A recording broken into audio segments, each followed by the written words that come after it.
రాష్ట్ర వ్యాప్తంగా BC JAC ఆధ్వర్యంలో బంద్కు పిలుపునిచ్చినట్టు ఆ బంద్ ప్రశాంతంగా కొనసాగుతున్నది. ప్రస్తుతం మనం జూబ్లీ బస్టాండ్ దగ్గర ఉన్నాం. జూబ్లీ బస్టాండ్లో అర్ధరాత్రి 12 గంటల తర్వాత ఒక్క బస్సు కూడా బస్టాండ్ నుంచి లోపలికి రోడ్డు ఎక్కిన పరిస్థితి లేవు. ఎంపీ ఈటల రాజేందర్ ఇక్కడ జూబ్లీ బస్ స్టాప్ దగ్గర నిర్వహించిన ఆందోళనలో నిరసనలో పాల్గొన్నారు. ఇక్కడ పెద్ద ఎత్తున బీజేపీ నాయకులు కావచ్చు, అట్లాగే బీసీ సంఘాల నాయకులు కావచ్చు పెద్ద ఎత్తున ఇక్కడ తరలి వచ్చారు. మనం చూస్తున్నాం.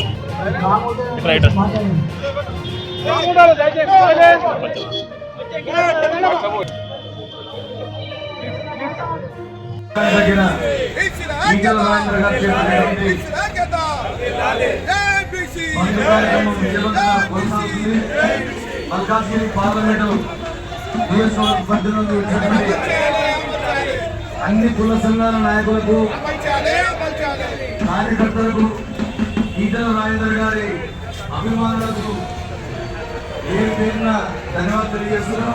పూల కర్ణాకర్ గారు, సుబ్బుల శ్రీనివాస్ గారు, రాజు మల్కాజ్గిరి మహేష్ అన్న అందరూ కూడా ఈ కార్యక్రమాన్ని విజయవంతం చేసినందుకు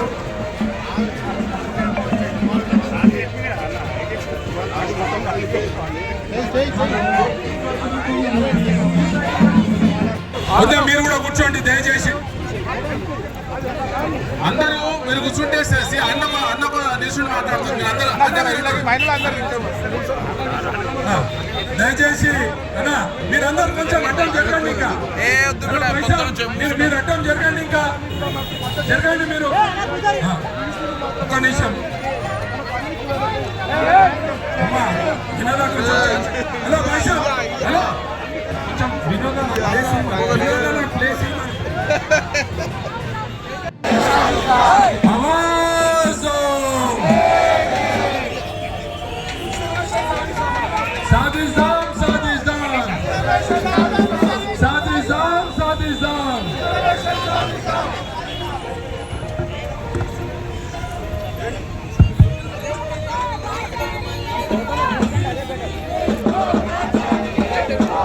మరి ఈరోజు మల్కాజ్గిరి పార్లమెంట్ సభ్యులు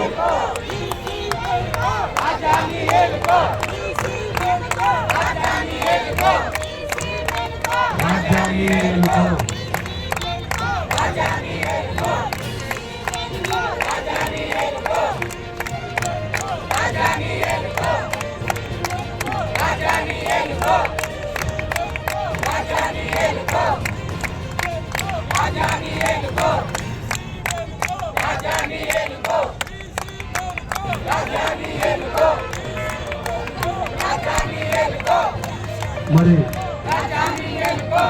ఈటల రాజేంద్ర గారి ఆధ్వర్యంలో ఈరోజు జేబీఎస్ బస్టాండ్ దగ్గర బీసీ సంఘాల జేసీ పిలుపు మేరకు బీసీ హక్కుల కోసం నిలబడినటువంటి ఈటల రాజేంద్ర సార్ గారికి మనందరి తరఫున ఒకసారి గట్టిగా చప్పట్లతోటి, ఎందుకంటే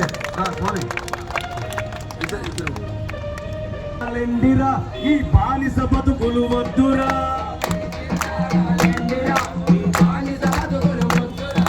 అందరు సభలు ఉండాలి. అరే బహుజనులారా లెండిరా, ఈ బాంచన్ బతుకులు వద్దురా,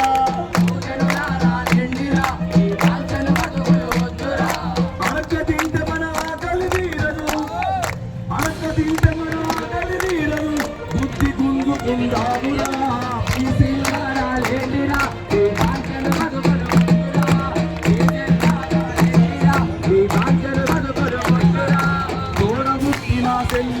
అరే నన్ను గన్న నా తల్లి, తోడబుట్టిన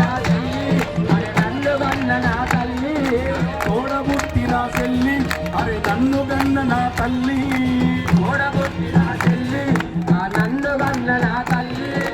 ఎన్నాళ్ళి కన్ని. స్వతంత్రం వచ్చినప్పటి నుంచి ఇప్పుడు దాకా ఒక ముఖ్యమంత్రి కాలేకపోయాడు.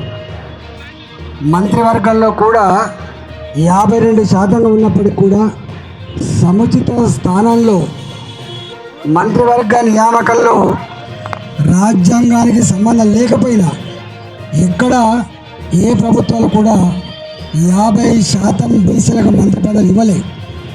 ఏ పార్టీ పాలించినా కూడా రాజ్యాంగ సవరణ అక్కడ లేకున్నా ఇవాళ నామినేటెడ్ పదవులు ఏవైతున్నాయో దాంట్లో కూడా నామినేటెడ్ పదవులలో కూడా ఎక్కడ 52% ఇయ్యలే.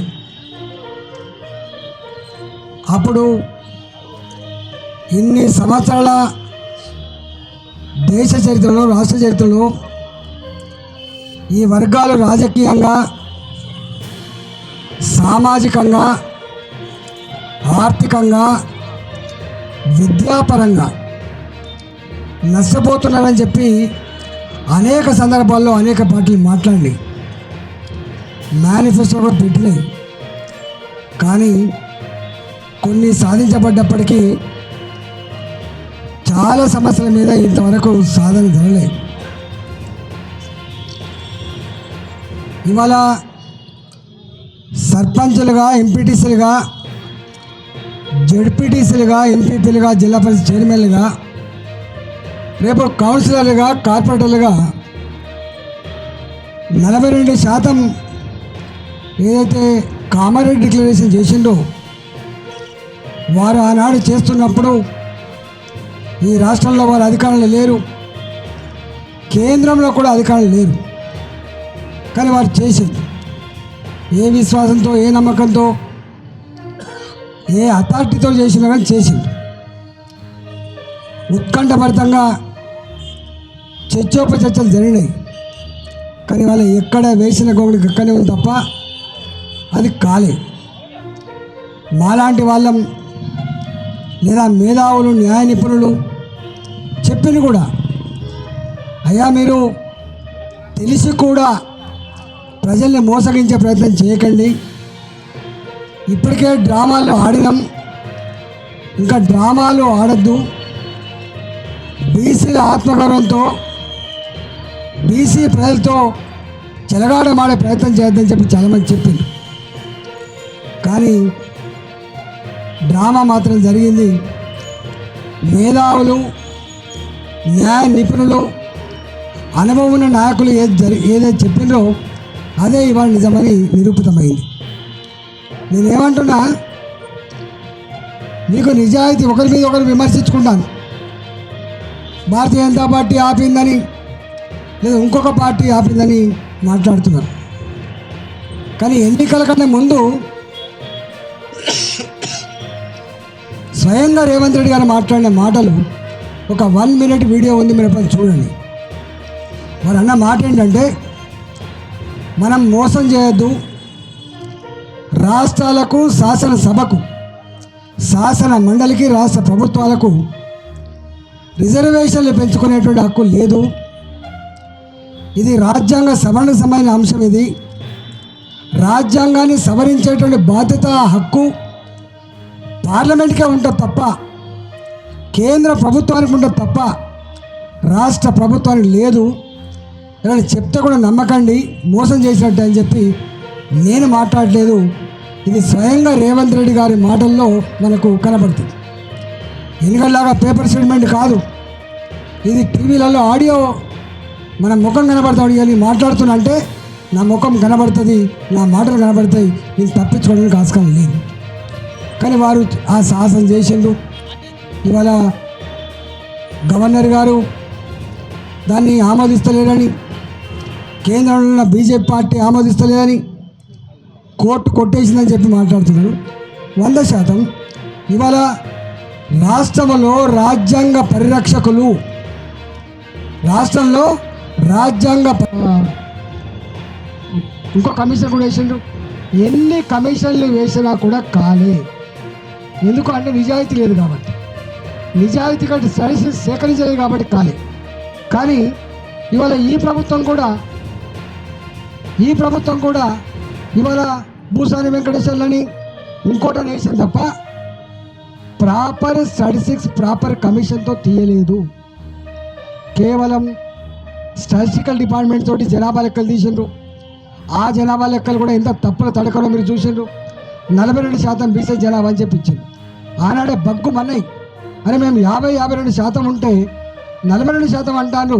అంటే ఈ అన్నీ కూడా తప్పుల తడక, ఈ లెక్కలన్నీ కూడా తప్పులు తడక అని చెప్పి ఆనాడే మాట్లాడి, మరి ఆనాడైనా కనీసం అర్థం చేసుకొని ఇవన్నీ బంద్ చేసి నిజాయితీగా భూమి మీదకి వచ్చి బీసీలకు ఒక మెసేజ్ చేయాల్సి ఉండే, కానీ ఇవ్వకుండా మేము తీర్మానం చేసినాం, మేము యునానిమస్ తీర్మానం చేసినాం, గవర్నర్ గారి మీద నెట్టేసే ప్రయత్నం చేయడం, కోర్టులో పోయి కోర్టు సహకరిస్తలేమని చెప్పడం, కేంద్ర ప్రభుత్వం సహకరిస్తలేమని చెప్పడం, ఇదంతా కూడా తప్పుల తడక.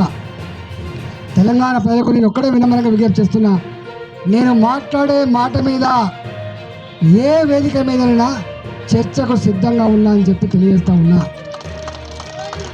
ఒకవేళ నేను చెప్పేది అబద్ధమైతే రాజకీయాల నుంచి తప్పుకునే ప్రయత్నం చేస్తాం, ఒక్క నిమిషం కూడా రాజకీయాలు ఉన్నాం.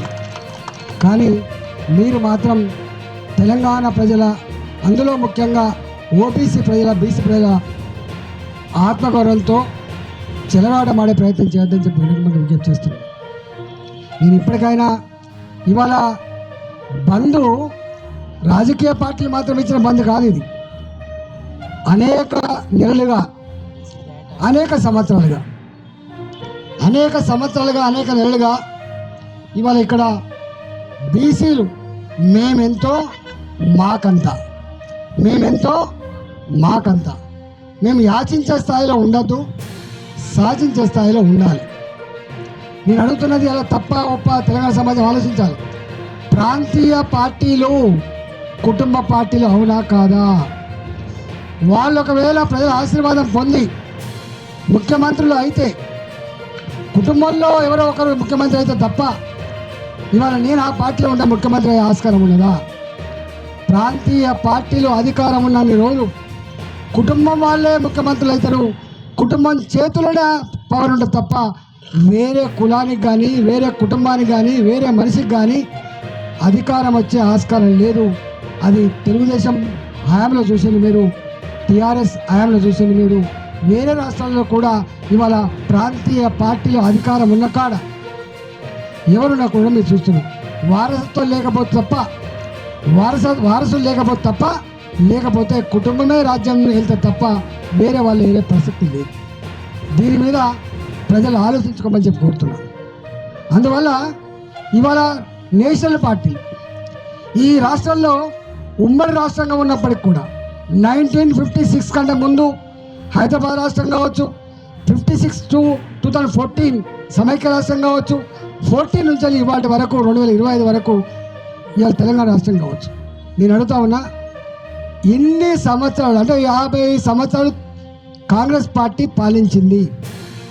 నేను మిమ్మల్ని అడుగుతా ఉన్నా, మీరు ఆలోచించుకోమని చెప్పి కోరుతా ఉన్నా, మరి 50 సంవత్సరాల కాంగ్రెస్ పార్టీ ఏలుబడిలో ఎందుకు ఒక బీసీ ముఖ్యమంత్రి కాలేకపోయిండు, ఒక ట్రైబల్ ముఖ్యమంత్రి కాలేకపోయిండు? దీనికి సమాధానం చెప్పగలని చెప్పి అడుగుతా ఉన్నా. ఇవాళ మనకు వార్తలు వస్తూ ఉన్నాయి, ఈ రాష్ట్రంలో 18 మంది మంత్రులు ఉంటారు, 15 మంది వచ్చినట్టున్నది, 3 మంత్రులు ఉన్నారు. దానికి రాజ్యాంగ సవరణ అక్కర్లేదు, క్యాబినెట్లో మంత్రివర్గ సహచరులకి రిజర్వేషన్తో సంబంధం లేదు. నీకు నిజంగానే కనుక బీసీలకు ఇప్పటిదాకా రాజ్యాధికారుల భాగస్వామ్యం కాలేదు, బీసీలకు అన్యాయం జరిగింది, ఇప్పటికైనా మేము రెక్టిఫై చేస్తామని చెప్తే ఒక 7 మందో 8 మందో బీసీ మంత్రులు ఉండాలి. ఉన్నారా? 3 ఆ 3 కూడా ఒక బీసీ వెల్ఫేర్ ఉంటాడు, ఒక ఆమె దేవాదాయ శాఖ ఉంటారు, ఒకరేమో మత్స్యశాఖ ఉంటారు. మత్స్యశాఖ మంత్రి అన్నాడు ఇప్పటికే, ఏమో నేను తెలుగు ఉన్నందుకు నాకు మళ్ళీ అదే మత్స్యశాఖ ఇస్తారా, నేను బీసీ అయినందుకు నాకు ఇదే బీసీ మత్స్యశాఖ ఇస్తారా అని చెప్పి వాళ్ళు అంటారు. వాళ్ళకు ఒక మున్సిపల్ అడ్మినిస్ట్రేషన్ మినిస్టర్ రాదు, వాళ్ళకు రెవెన్యూ మినిస్టర్ రాదు, వాళ్ళకు బీసీ ఆర్థిక మంత్రి రాదు, వాళ్ళకు ఒక బీసీ పెద్ద పోర్ట్ఫోలియో రావు. ఒక రెవెన్యూనో, ఒక ఫైనాన్సో, ఒక హోమో, ఒక మున్సిపల్ అడ్మినిస్ట్రేషన్ ఉందా? తెలంగాణ సమాజం ఈ సందర్భంగా డిబేట్ చేసుకోవాలని చెప్పి వినమ్రంగా విజ్ఞప్తి చేస్తున్నా. కారు ఇలా ఉన్నదే 3 మంత్రులు, ఆ 3 మంత్రుల పోర్ట్ఫోలియోలు కూడా ఏమున్నాయో మనం చూస్తూ ఉన్నాం. ఇవాళ నామినేటెడ్ పదవులు ఉంటాయి. మీరు మాట్లాడుతున్న నిజమే అయితే మీరు బీసీల పట్ల మొసలి కన్నీళ్ళు కాకపోతే, నేను అడుగుతా ఉన్న నామినేటెడ్ పదవులలో ఎంతమంది బీసీలకు నామినేటెడ్ పదవులు ఇచ్చిండ్రు, వాళ్ళకు ఏమేమి శాఖలు ఇచ్చిండ్రో మీరు చెప్పగలుగుతా అని చెప్పి అడుగుతున్నాను. అందువల్ల నేను విమర్శ కోసం మాట్లాడుతున్నాను. ఇంతకుముందు చెప్పినట్టుగా ప్రాంతీయ పార్టీల అధికారం ఉన్నంత వరకు వేరే కుటుంబం మనకు ప్రభుత్వమైన జీవో ఇస్తే రాచముద్ర మీకు గవర్నర్ నుంచే వస్తుంది, గుర్తుపెట్టుకోండి. రాజపత్రం అని చెప్పి రాజముద్ర అని చెప్పి గవర్నర్ ఆఫీస్ నుంచి వస్తుంది. కేంద్ర ప్రభుత్వం చట్టాలు చేసినప్పటికి కూడా అంతిమంగా జీవో రావాల్సింది రాష్ట్రపతి పేరు మీద వస్తుంది తప్ప వీళ్ళ పేరు మీద వచ్చే ఆస్కారం లేదు. కాబట్టి ఇవాళ ఇంత స్పష్టత ఉన్నప్పటికీ కూడా రాజ్యాంగం అప్పుడప్పుడు ఎవరైనా తప్పుదో పట్టించినా దాన్ని రాంగ్ ఇంటర్ప్రిట్ చేసినా దాన్ని నిలువరించేటువంటి బాధ్యత రాష్ట్రంలో హైకోర్టుకు ఉంటుంది, దేశంలో సుప్రీంకోర్టుకు ఉంటుంది. ఇక్కడ ఏం జరిగింది, వీళ్ళు మాట్లాడుతున్నారు మొత్తం దేశంలో ఇప్పటి వరకు ఏదైనా రాష్ట్రం నిజాయితీగా చిత్తశుద్ధితో బీసీల రిజర్వేషన్ కల్పించిందంటే అది తమిళనాడు ప్రభుత్వం మాత్రమే. ఆ తమిళనాడులో మీకు తెలుసు అనేక ఉద్యమాలు జరిగినాయి. తమిళనాడులో ఎట్లాంటి ఉద్యమాలు జరిగినాయో నేను మీకు చెప్పాల్సి అక్కర్లేదు. పెరియార్ నాయకత్వంలో కావచ్చు, ఇతరుల అన్నదురై నాయకత్వంలో కావచ్చు, పేద ఉద్యమాలు జరిగి ఆనాటి ప్రభుత్వం మనం ఇంకా ప్రజల యాస్పిరేషన్స్ని, ప్రజల యొక్క భావాన్ని మనం తొక్కిపెట్టలేము. ప్రజాస్వామ్యంలో మనం ఎక్కడో ఒకనాడు నిర్ణయం తీసుకోవాల్సిందే. రాజ్యాంగం ఉన్నది, చట్ట సభలు ఉన్నాయి, ప్రజల కోరికలు న్యాయమైనప్పుడు పరిశీలించేది తప్ప రాజ్యాంగం జడపదార్థం కాదని వారు స్వయంగా ఆనాడు 21 మంది రిటైర్డ్ ఐఏఎస్ ఆఫీసర్లతో కమిషన్ వేసి 2 సంవత్సరాలు 3 సంవత్సరాల పాటు మొత్తం సర్వే చేసి ఇంటింటి సర్వే చేసింది. ఆ సర్వే కూడా కేవలం పాపులేషన్ ఈ విధంగా ఆటంకాలు కల్పిస్తున్నారు కనుక ప్రతి కడుపు మండుతుంది బీసీల కడుపు. అన్ని కులాలు అన్ని మతాలు కూడా ఏకమైనవి. ఇవాళ బీసీ సంఘాలు కూడా పేదరికాన్ని వదిలి ఒక్కటైనవి. అన్ని రాజకీయ పార్టీల యొక్క సంపూర్ణమైనటువంటి మద్దతు కొనసాగుతుంది. మేము ముఖ్యమంత్రి గారికి ఒకటే చెప్తున్నాం, సార్ మీరు బీసీల గురించి జపం చేయడం కాదు, మీ ప్రభుత్వంలో బీసీలకు ఎంతమందికి పదవులు ఇచ్చిందో మీరు ఆత్మపరిశీలన చేసుకోండి. మీ అధికారులను ఎంతమందిని బీసీలకు ఉన్నతమైన పదవులు కట్టబెట్టారో మీరు పరిశీలించుకోండి. కేంద్ర ప్రభుత్వం కూడా మాకు ప్రైమ్ మినిస్టరు ఓబీసీ ఉన్నాడు అని చెప్పడం కాదు, 100% ఇలా ఎట్లయితే తమిళనాడులో 69% ఉంది. మేమెంతో మాకు అంత ఇవ్వాలి, మీరు 42% ఇస్తా అన్నారు. మేము ఇస్తా అన్న 42% అమలు చేయాలని. రెండో డిమాండ్ ఏంటంటే మాది లోకల్ బాడీ ఎన్నికలు కోర్టులను అడ్డం పెట్టుకొని మళ్ళా పాత రిజర్వేషన్ల కొనసాగితే తెలంగాణ అగ్గిగుండంగా మారే అవకాశం ఉంటుంది. కనుక ఏదైతే రిజర్వేషన్ అమలు చేస్తారో అది అమలు చేసినాకనే లోకల్ బాడీ ఎన్నికలు నిర్వహించాలని మేము డిమాండ్ చేస్తున్నాం. ఇలా రాష్ట్ర వ్యాప్తంగా అన్ని కులాలు, కుల సంఘాలు, ప్రజా సంఘాలు, జేఏసీలో ఉన్న వాళ్ళు కూడా ఈ బంద్లో పాల్గొని విజయవంతం చేసినందుకు వీరందరికీ కూడా మనముదిరాజ్ మహాసభ తెలంగాణ రాష్ట్ర కమిటీ తరఫున ధన్యవాదాలు తెలియజేస్తున్నాం. నేను డాక్టర్ చప్పర్ శంకర్ ముదిరాజ్, రాష్ట్ర అధ్యక్షులు తెలంగాణ మనముదిరాజ్ మహాసభ. థ్యాంక్ యూ, ధన్యవాదాలు.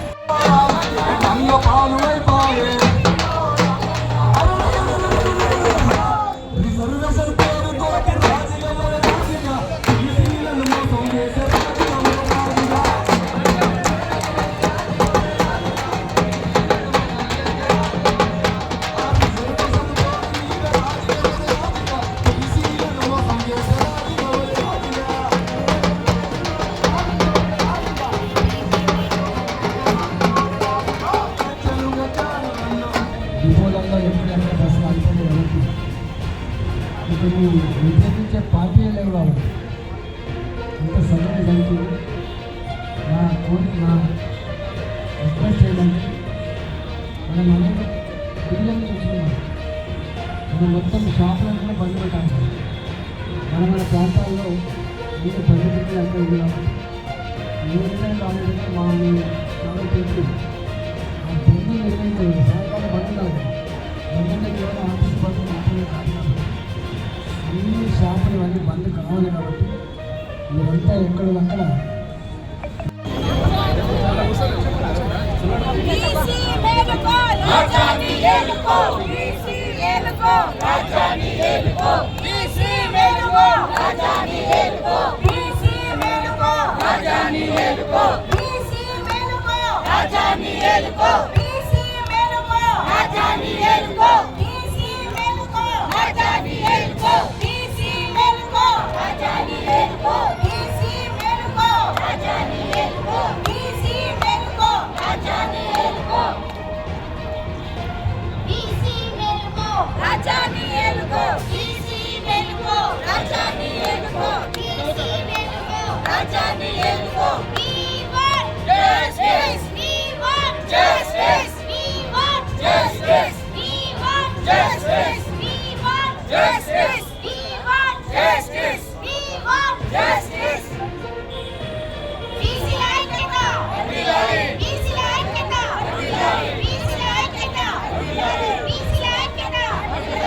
కావాలి కావాలి రిజర్వేషన్ కావాలి కావాలి కావాలి రిజర్వేషన్ కావాలి కావాలి కావాలి రిజర్వేషన్ కావాలి మేమెంతో మాకంట మేమెంతో మాకంట మేమెంతో మాకంట సాధిస్తాం సాధిస్తాం రిజర్వేషన్ సాధిస్తాం సాధిస్తాం సాధిస్తాం రిజర్వేషన్ సాధిస్తాం సాధిస్తాం సాధిస్తాం జిల్లాల వారి అందరికీ ధన్యవాదాలు చెప్తాను.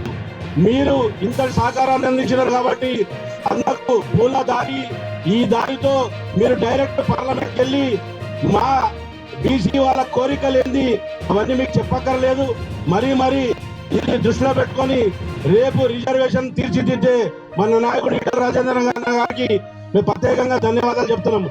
జై ఈటల, జై ఈటల. అన్న సమాప్తం. మీరందరూ ఇక్కడ ఉండాలి. అన్న పోయిన తర్వాత అందరు గిట ప్రెస్ సోదరులు బ్రేక్ఫాస్ట్, అదే విధంగా మన కార్యకర్తలు మన బస్సులలో తిరిగి వాళ్ళకి చెప్దాం సాయంత్రం 4 గంటల వరకు బంద్ చేయమని. అందరికీ పేరు పేరున ధన్యవాదాలు. బీసీ సంఘాలు జేఏసీ తోటి బంద్ తెలంగాణ రాష్ట్ర వ్యాప్తంగా కొనసాగుతుంది. ప్రస్తుతం మనం జేపీఎస్ జూబ్లీ బస్ స్టాప్ దగ్గర ఉన్నాం, మా బస్ స్టాండ్ దగ్గర. ఇక్కడ బీజేపీ ఆధ్వర్యంలో ఎంపీ ఈటల ఆధ్వర్యంలో పెద్ద ఎత్తున ధర్నా నిర్వహించడం జరిగింది. ఈ ధర్నా కార్యక్రమంలో కార్పొరేటర్ డీకే గారు పాల్గొన్నారు. మేడం, ఏంటి మేడం బీసీ సంఘాల ఐక్యత వచ్చినట్టేనా? ఇక నెక్స్ట్ బీసీ ఉద్యమమైనా రాష్ట్రంలో? డెఫినెట్గా ఏదైతే బీసీ జేఏసీ మొదలు పెట్టిందో డెఫినెట్గా మేమందరం కూడా అన్ని కులాలకు అతీతంగా, పార్టీలకు అతీతంగా ఈరోజు అందరు నాయకులు రావడం జరిగింది. అందరం కూడా మద్దతు తెలుపుతాం. మా హక్కులు సాధించే వరకు మేము నిద్రపోము. ఏదైతే ఎట్లయితే తెలంగాణ ఉద్యమం పెద్ద ఎత్తున చేసినామో అదేవిధంగా ఈ బీసీ ఉద్యమం కూడా పెద్ద ఎత్తున చేసి మా 42% రిజర్వేషన్లు మేము సాధించుకునేదాకా మేము నిద్రపోము. ఇప్పుడు మనకు కేంద్రంలో ఉన్న మోదీ బీజేపీ ప్రభుత్వమే కదా, మీరు 9th షెడ్యూల్లో మార్పు చేసి రిజర్వేషన్లు పెట్టచ్చు అని కొంతమంది నాయకులు అంటూ ఉన్నారు. ఏం చెప్తారు? కాంగ్రెస్ నాయకులకు కొంచెమన్నా చిత్తశుద్ధి ఉండాలి. ఏదో నామకే వాస్తే ఆగా మేఘాలలో చేసినామన్నట్టు చేసిండ్రు, ఇచ్చినామన్నట్టే ఇచ్చి ఎంబడే యూటర్న్ చేసుకుండ్రు. వాళ్ళకి తెలుసు ఇది సాధ్యం కాదని. కేంద్రంలో ఎవరున్నా కానీ అది సాధ్యం కాదు. ఎందుకంటే వీఆర్ నాట్ అబౌవ్ కాన్స్టిట్యూషన్. మనము మన చట్టానికి, మన రాజ్యాంగానికి లోబడే మనం చేసుకోవాలి. కానీ వాటిలన్నింటినీ ప్రొటెక్ట్ చేయడానికి మన గవర్నర్ ఉంటారు, మన దేశానికి రాష్ట్రపతి ఉంటారు. సో అవన్నీ దాటిపోవడానికి మనమేం సుప్రీంలు కాదు. ఇది కాదని తెలుసు వాళ్ళ కాంగ్రెస్ వాళ్ళకు. కేవలం బీజేపీని బదలాం చేయడానికి, బట్ట కాల్చి వేస్తున్నారు, బూడిద చల్లటానికి వేస్తున్నారు. వాళ్ళకు ఎలక్షన్స్కి పోయేది లేదు. బికాజ్ పబ్లిక్లో చాలా యాంటీ ఉంది. ఎలక్షన్స్ వాయిదా వేయడానికి ఈ బీసీలను అడ్డు పెట్టుకున్నారు. ఇన్ని ఏళ్ళు మరి 75 పైన సంవత్సరాలు అయ్యింది మనము ఇండిపెండెన్స్ తెచ్చుకొని, ఇంతవరకు కూడా వాళ్ళు ఒక్క బీసీ సీఎంని చేయలేదు ఎందుకో తెలంగాణలో. మరి ఆ చిత్తశుద్ధి లేదు. మరి వాళ్ళ మంత్రివర్గంలో ఎంతమంది ఉన్నారు బీసీలు ఒక్కసారి ఆలోచించుకోవాలి. మన భారతీయ జనతా పార్టీలనే బీసీలకు పెద్దపీట వేసిండ్రు. మోడీ గారి క్యాబినెట్లో కూడా 27 మెంబర్స్ ఓబీసీకి చెందిన మినిస్టర్స్ ఉన్నారు. అండ్ మన ప్రధానమంత్రి ఒక ఓబీసీ కాబట్టి బీజేపీ ఎప్పుడైనా కానీ ఓబీసీలకు బీసీలకు స్టాండ్ని ఇస్తుంది. మేమందరం కూడా బీజేపీని బీసీలను కంపల్సరీగా మేము సపోర్ట్ చేస్తాము. బీజేపీ ఎప్పుడు కూడా బీసీలకు వ్యతిరేకం కాదు. బీసీ రిజర్వేషన్, పార్టీ రిజర్వేషన్ సంబంధించి కోర్టులో కొందరు జాగృతి నాయకులు, రెడ్డి నాయకులు రిజర్వేషన్ మనకు పిటిషన్లు వేసి రిజర్వేషన్ రాకుండా చేయనిచ్చారు. ఇప్పుడు అదే దానికి సంబంధించి అధికార కాంగ్రెస్ పార్టీ కూడా ఇప్పుడు బీసీ ఉద్యమానికి మద్దతు తెలిపి వాళ్ళు కూడా ధర్నాలో పాల్గొంటున్నారు. ఏంటి అసలు ఇది? అదే వాళ్ళ నాయకులు వాళ్ళు ఏం చేస్తున్నారో వాళ్ళకే తెలుస్తలేదు. కేవలము ఇది బురద జల్లడానికి కోసమే చేస్తున్న నాటకం. వాళ్ళే రిజర్వేషన్లు అంటారు. రిజర్వేషన్లు సీలింగ్ దాటి ఎట్లా చేస్తారు? సీలింగ్ దాటకుండా ముందే కదా చేయాల్సింది. అంత మనము మన రాజ్యాంగానికి లోబడే చేసుకోవాలి ఏదైనా కానీ. అంటే ఆగమేఘాలలో సీలింగ్ని బద్దలు కొట్టుకొని చేసుకోవడానికి లేదు. వాళ్ళు సీలింగ్ దాటి చేసేసిండ్రు. వాళ్ళకి అన్నీ తెలుసు అది పని చెయ్యదు, అమలు కాదు అనేసి. కేవలం ఓట్ బ్యాంక్ రాజకీయాలు చేస్తున్నారు, పబ్లిక్ని కన్ఫ్యూజ్ చేస్తున్నారు. ఇక్కడ బీజేపీ వాళ్ళు కానిస్తలేరని ఉట్టిగా బ్లేమ్ చేస్తున్నారు. గవర్నర్ ఆమోదం చేస్తలేరు. గవర్నర్ ఎట్లా చేస్తారండి ఆమోదము? రాజ్యాంగాన్ని కాపాడే ఫుల్ బాధ్యత ఆయనదే ఉంటుంది ఒక స్టేట్లో. ఆయన ఎట్లా అవుట్ ఆఫ్ వే పోయి చేస్తారు? వీళ్ళు కరెక్ట్గా చేయాలి కదా. ఫస్ట్ ఆఫ్ ఆల్ బీసీ సెన్సెసే ప్రాపర్గా చేయలేదు. ప్రాపర్ సెన్సెస్ చేయలేదు. వాళ్ళు ఎక్కడనో సెన్సెస్ చేసే వాళ్ళు ఎక్కడో కూర్చొని ఇళ్ళకి పోలేదు, ఏం లేదు. అసలు సర్వేనే ప్రాపర్గా కాలేదు. పాయింట్ ఏముంది? ఇవన్నీ కప్పిపించుకోవడానికి ఈ నాటకం పెట్టుకొని ఎలక్షన్లు వాయిదా వేసుకుంటున్నారు. నెక్స్ట్ బీసీ ఉద్యమం ఎట్లా ఉండబోతుంది? డెఫినెట్గా ఇది ట్రైలర్ మాత్రమే, ఆర్ పిక్చర్ బాకీ అన్నట్టుగా ఇంకా పెద్ద ఎత్తున ఉద్యమం చేస్తాము. శాంతియుతంగా చేస్తాము. ప్రజలకు ఎటువంటి ఇబ్బంది లేకుండా చేస్తాము. అదేవిధంగా రాష్ట్ర ప్రభుత్వాలకు మన బీసీల బలం ఏందో వాళ్ళకు తెలియజేసేటట్టుగా మేము చేస్తాం. అందరం ఒక తాటి మీద. జేపీఎస్ దగ్గర ధర్నా ఎట్లా జరిగింది? జేపీఎస్ దగ్గర చాలా శాంతియుతంగా ఒక బీసీల ఐక్యతని చాటి చెప్పే విధంగా మంచిగా చాలా బాగా జరిగింది. ఆర్టీసీ వాళ్ళు కూడా వాళ్ళందరూ కూడా స్వచ్ఛందంగా, స్కూల్స్ కాలేజెస్ కూడా స్వచ్ఛందంగా బంద్ నిర్వహించిండ్రు. మా ఈటెల గారు ఎంపీ, స్థానిక ఎంపీ, వారు కూడా ఒక బీసీ నాయకుడు కాబట్టి ఎటువంటి ఇబ్బందులు ఎవరికి జరగకుండా మీ ఏరియాలలో కూడా బంద్ సాఫీగా జరిగేటట్టు చూసుకోమని వాళ్ళు పిలుపునివ్వడం జరిగింది. మొత్తానికి బీసీ ఉద్యమం అయితే కొనసాగుతా ఉన్నది. జేపీఎస్ దగ్గర బండ్లు ప్రశాంతంగా జరుగుతూ ఉంటుంది. ఆర్టీసీ బస్సులు ఏవి రోడ్ ఎక్కలేదు.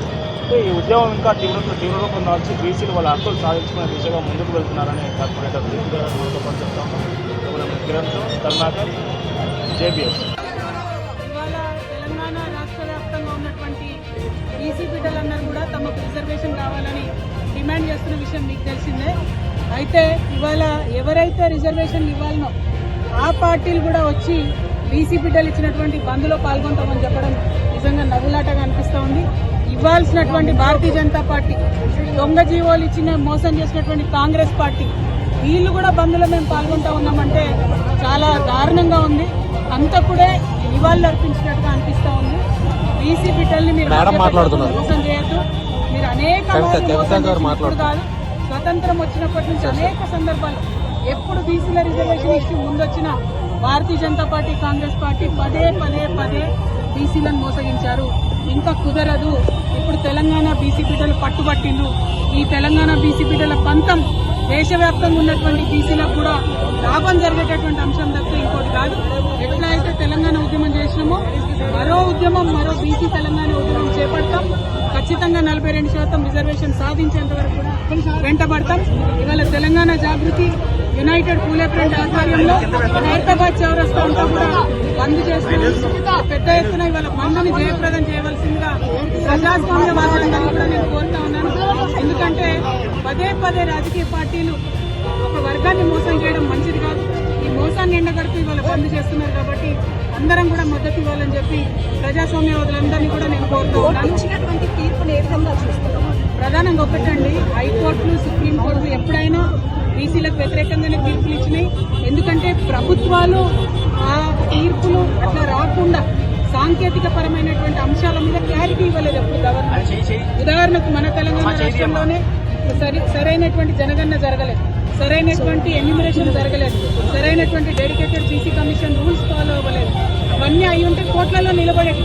నిన్న ఇచ్చినటువంటి GO9 కూడా రిఫరెన్స్ వీళ్ళు ఏదైతే సవరించిన పంచాయతీరాజ్ చట్టం ఉందో దాని గురించి పెట్టకుండా పెట్టారు కాబట్టి GO9 కూడా కొట్టేసింది. అంటే చిత్తశుద్ధి లేదు పార్టీలకని తెలుస్తూ ఉంది. కాబట్టి ఒకటే రిక్వెస్ట్ చేస్తున్నాం, కాంగ్రెస్ పార్టీ అయినా భారతీయ జనతా పార్టీ అయినా మీరు బీసీ బిడ్డల్ని మోసం చేయడం, మభ్యపెట్టడం మానేయండి. ఎన్నికలు ఇంకో 5-6 నెలలు కాకపోయినా ఏం ఒరిగేది లేదు, నష్టమేం లేదు. మహారాష్ట్రలో 5 ఏళ్ళు ఎన్నికలు కాలేదు, తమిళనాడులో 10 ఏళ్ళు ఎన్నికలు కాలేదు, అప్పుడే బీసీలకు రిజర్వేషన్లు వచ్చినాయి. కాబట్టి ఆ విధంగా ప్రయత్నం చేయాలని చెప్పి నేను కోరుతూ ఉన్నాం. యూపీఎఫ్ చైర్పర్సన్ గారు వాయిదా పడితే స్థానిక ఎన్నికలు అక్కడ ఉన్నటువంటి గ్రామ స్థాయిలో ఉన్నటువంటి లీడర్స్ అంతా లాస్ అవుతాము. గతంలో ఉన్నటువంటి బిల్లులు కూడా ఇంకా పెండింగ్ ఉన్నాయి. మళ్ళీ అధికారంలోకి వస్తేనే బిల్లులన్నీ కూడా క్లియర్ అవుతాయని వాళ్ళు చెప్తున్నారు. మీరేమో ఎన్నికలు వాయిదా పడినా పర్వాలేదని చెప్తున్నారు. తప్పమ్మా, ఇదివరకు ఉన్నటువంటి బీఆర్ఎస్ సర్పంచ్ల బిల్లులు కాంగ్రెస్ పార్టీ ప్రభుత్వం 2 సంవత్సరాల్లో బిల్లులు ఇవ్వలేదు. అనేక మంది సర్పంచ్లు ఆత్మహత్యలు చేసుకుంటే కూడా కరగలేదు ఈ ప్రభుత్వం. వాళ్ళు ఇక ఎగ్జాస్ట్ అయ్యి ఆశలు వదిలేసుకుంటే మళ్ళీ కొత్తగా ఎలక్షన్లో తీసుకొచ్చారు. ఇప్పుడు ఆ పాత వాళ్ళు గెలుస్తారా నిలుస్తారా అనేటటువంటి ఒక ప్రశ్న అయితే, రెండవ ప్రశ్న పదే బీసీలను ఎట్లా మోసం చేస్తారమ్మా? 3 సార్లు బిల్లు పెట్టింది ఈ ప్రభుత్వం. ఒకసారి ఏమో 42% బిల్లు పెట్టింది, ఇంకొకసారి ఏమో సవరణ చేసింది, ఇంకొకసారి ఏమో జీవో అని ఇచ్చింది. అంటే ఏది కూడా టెక్నికల్గా నిలవకుండా చాలా తెలివిగా బీసీలను మోసం